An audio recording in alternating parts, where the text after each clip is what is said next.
Thank you all for coming and online and here in live. Sorry for these technical problems. So I am Professor Jelena Vasiljević from Serbia, Belgrade, University of Union. Before that, University of Belgrade. I am teaching for 25 years of research and teaching only maybe 13 years. I mean only teaching 13 years, not only 13. So I will present my partially, not whole work, but my main awarded work about application in cancer diagnostics, application of fractals, multifractals, and neural networks, special CNN, evolution filters. Okay, so, or generally, some application of artificial intelligence, of computer intelligent systems in tumor diagnosis. Can you hear me? Yeah? I think. Yeah. Okay. Okay. These are my co-workers from clinics. I am actually PhD of electrical engineering, but I collaborate with medical doctors. I used to collaborate before COVID. Nowadays, it's main data sets we get online. Unfortunately, it's not really the best kind of data sets. If you find it online, because it's not really uniform, you don't know from which, for example, MR scans or whatever.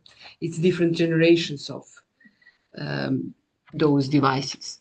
But nowadays we don't have any kind of others. So something about me, yes, thank you, because I need to send. So I'm teaching neural networks, genetics algorithms, intelligent systems, applied artificial intelligence, multifactorial analysis, medical image analysis on PhD, master, and primary studies. I have many students. They are writing all day now because today on Saturday we have I don't know, working day, but I managed to teach before that. So why fractals? Have you heard of fractals?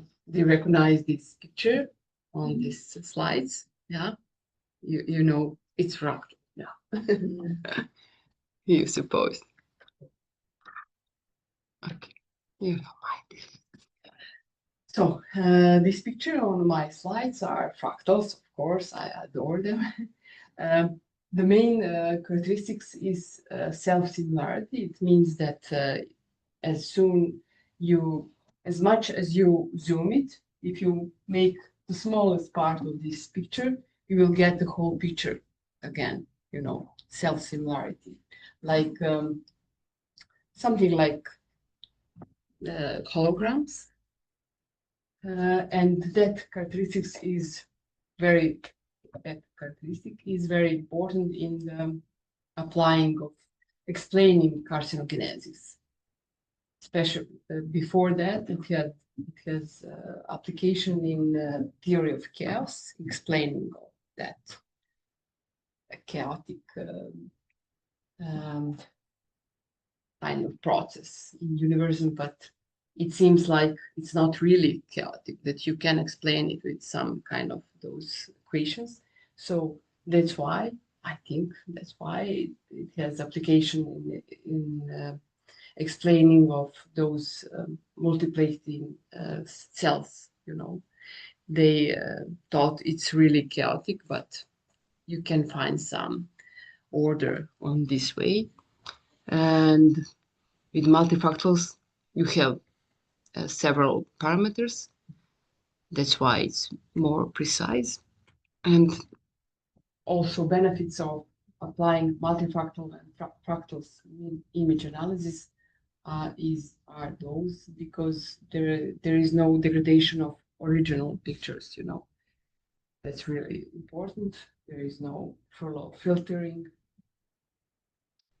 So these are benefits why we choose why I have choose that for my first of all magisterium, and then PhD, and after those others projects. As I said, fractals can describe pathological structure of tumors, can explain those carcinogenesics, tumor growing, and I think it can be applied also on neural diseases like multiple sclerosis. It's like some process in mirror, like carcinogenesis, multiplating those cells in multiple sclerosis. There are, decreasing those cells. They are vanishing, like on cable vanishing isolation, So I gave that algorithms in Sydney, Australia, where I was teaching twice. So this project were taking, it was really interesting for my PhD. Until then, I haven't really realized that there are some help for patients with metastatics, because my father have died long time ago from metastatic. That's why I'm doing all that. So, and it's really interesting, that they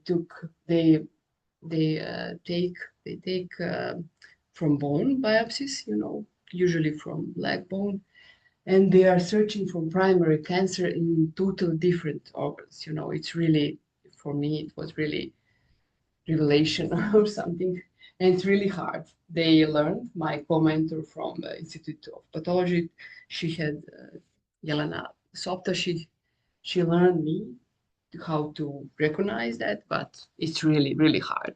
So we had three kind of three groups of primary tumors: lung, breast, and renal cells. Renal cells are special cells in the kidney. Okay, and I have applied for my PhD program FRACLAC from INRIA Institute, which I have no FRACLAC from University in Australia, with which I have had collaboration, and program statistical data registration. So we had those 6 parameters for multifractal analysis, and my general hypothesis were that all those 6 parameters will be in correlation with those 3 primary cancer.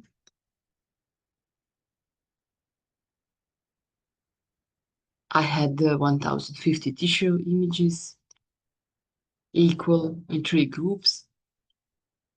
You see now some examples of those images. It's really, hard to distinguish. It was like this picture when it is from renal cells, primary, and actually origin is from, bone. This looks like, this is the example from breast, and this from lung. It's really, fantastic, and I'm very, I admire to those pathologists who can recognize. So it's really a big responsibility to recognize and to give that final diagnosis. So FRACLAC, I mentioned FRACLab because before that, for master, I think magisterium, I had the comparison between FRACLab from INRIA. If you have heard, INRIA Institute in Paris, they are doing only fractals, ImageJ application software for image analysis, and I found my results were that FRACLAC is much better. You can put big data like this and have results. In FRACLab, you need image per image. Okay, we get after applications FRACLab like this, binary. these were results for this primary cancer. For lung, primary accuracy was over 78%. For breast, 73, and for renal cells, 76. Okay, and some future application will be on other types of metastatics, not only in bones, other types of primary cancer and other types of diseases.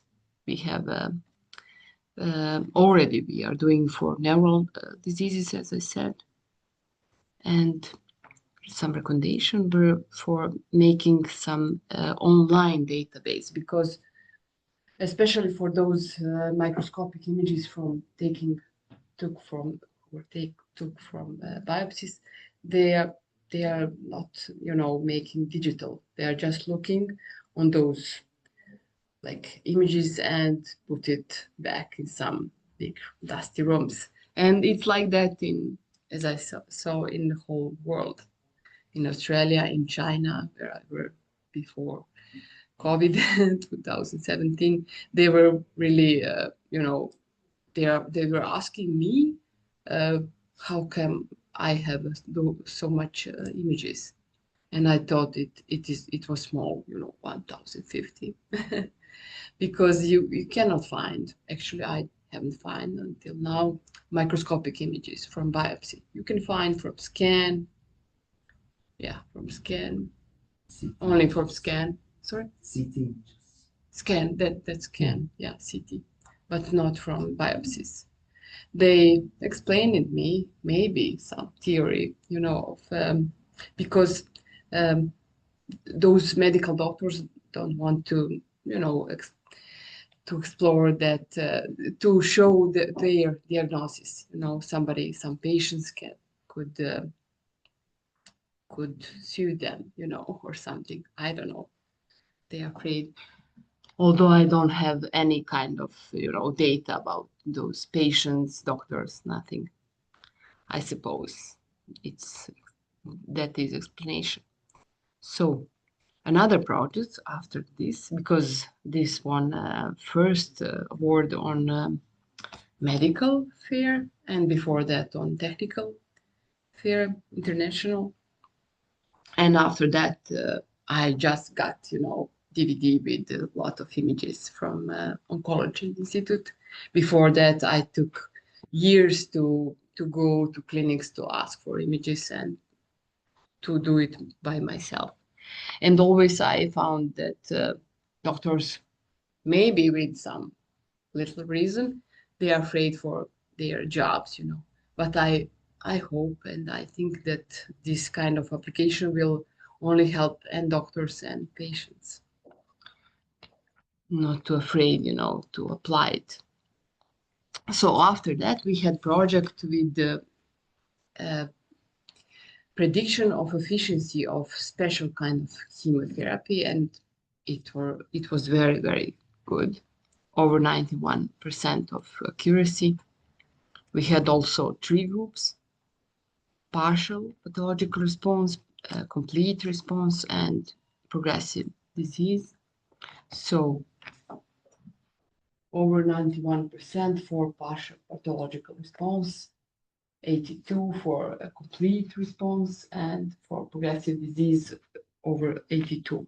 So it was we had that on Oncology Institute for usually women, mostly women. In this case, they were only women patients with breast cancer for special kind of chemotherapy. On this way, if they would apply it, somewhere, it's not applied, unfortunately. I gave all those softwares to clinics in Belgrade, but as I know until now, and this was years ago, they are not applying. So on this way, they could tell special, it's personal medicine. They could tell special individual patient in this case, woman with, accuracy over 82 or 91%.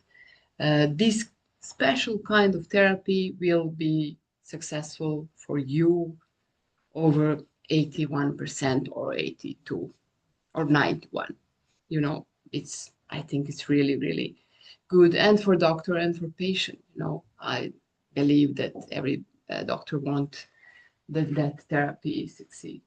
So it will help. It would help, and doctors and patients, but personal kind of, very, very personal kind of therapy. So some recommendation for further researchers are prediction of responding to other kind of therapies, because I got emails, for example, from patient, unfortunately, with metastatic disease, and he had microscopic image, digital, to show me, but it wasn't done for that kind of therapy, unfortunately. And I'm not a medical doctor. It's not allowed for me to do that, but we need to do it, to do statistical research and everything, applying on other kind of therapies. Okay, and my idea was to make some, online database of all those images, not only microscopic, MR, CT, ultrasound, any kind.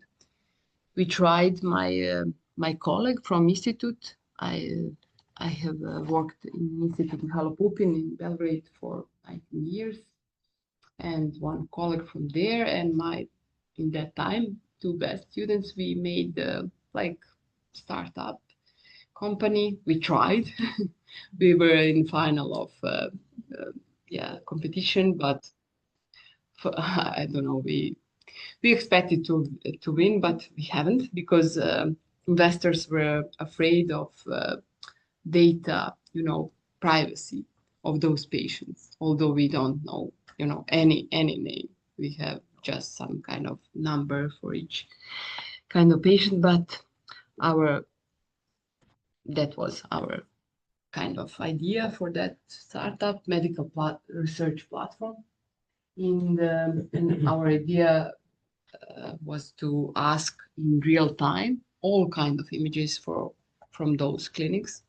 We tried after government clinics with the biggest Medigroup clinic in Serbia, but it came COVID. I don't know, nothing until now, but maybe this conference in your countries, maybe we can collaborate and exchange those images, and take awareness of humanity on a higher level.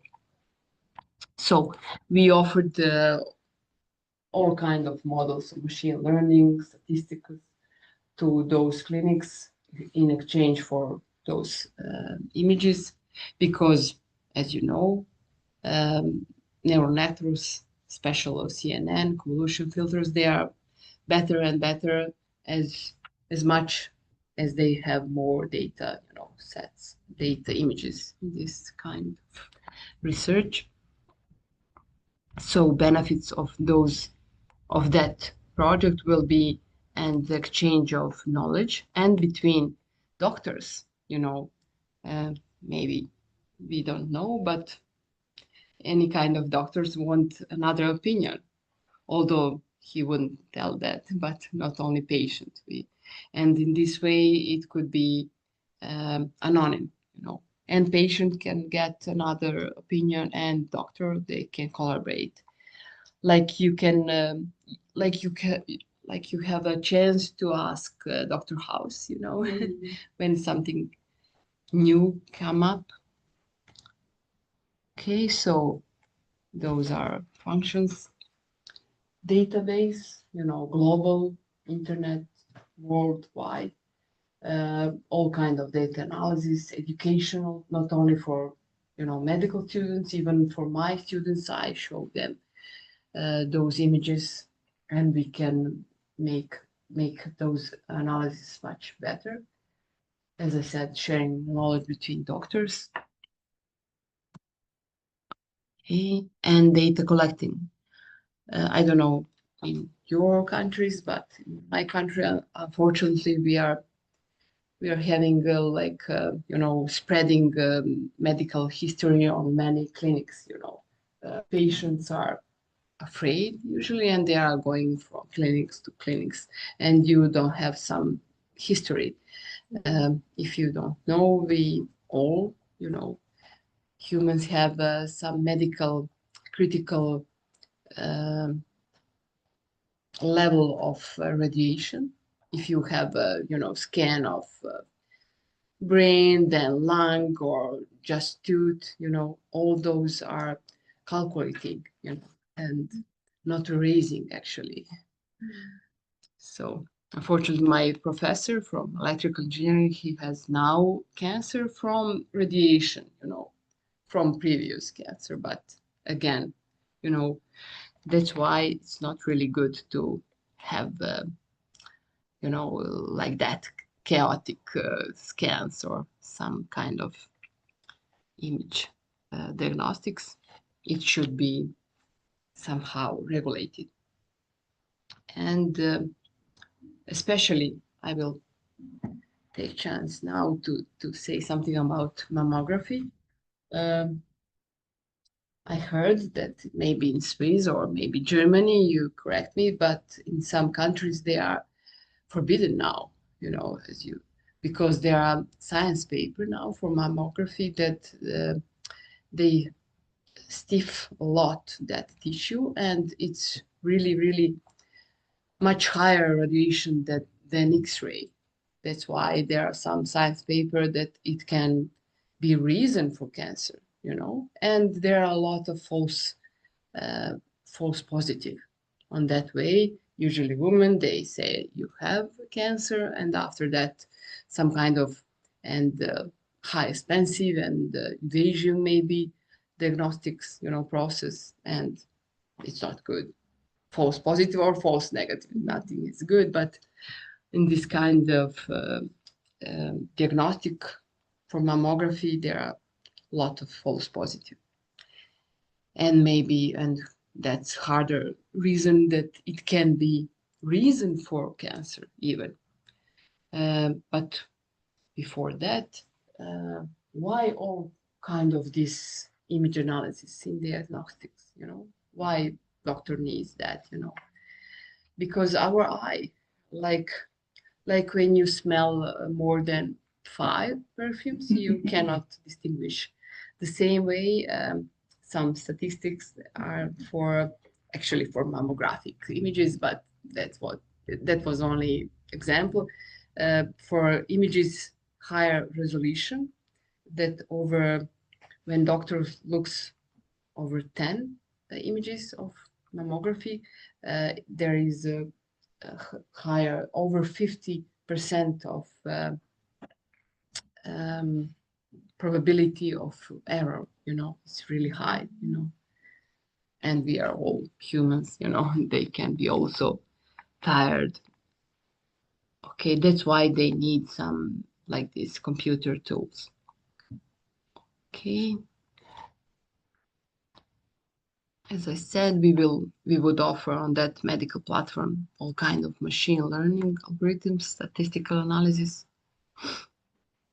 and this educational part of platform, as I said, and asking questions, and between patients to doctor to another doctor, or between doctors, and of course it will be data privacy fulfilled. So another cooperation was with the Institute for Neurology, as I said, for neural diseases. I think it can be applied also this and fractal and CNN. As for cancer, these are some other fractal pictures which I like. So, right, okay. That's from me, and I would like to spread this collaboration if you. Okay, do you have some questions?